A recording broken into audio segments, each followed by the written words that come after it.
ta. Nếu mà mình không có đầy tớ thì tất cả mọi việc mình phải làm. Còn nếu bạn có đầy tớ thì đầy tớ nó sẽ làm giúp cho bạn.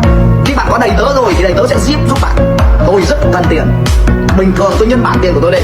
Bình thường tôi cưng chiều tiền của tôi. Bình thường tôi bảo vệ tiền của tôi. Và bình thường tôi luôn luôn vun đắp tiền của tôi. Để những lúc khó khăn như bây giờ, tiền của tôi sẵn sàng chìa lưng ra để cho ông chủ bước lên lưng của nó. Còn nếu bạn không có tiền để bảo vệ thì bạn làm cuộc sống khốn cùng. Những kẻ không có tiền, những kẻ không có đầy tớ là những cuộc sống khốn cùng của những kẻ đau khổ. Chúng ta sống không vì tiền, nhưng chúng ta cần sự bảo đảm về tiền. Tôi nói với anh em là có thật là nực cười khi mà đến học cái quái gì mà học tới 27 tuổi mới đi tìm việc làm. Một cái suy nghĩ ấu trĩ, một cái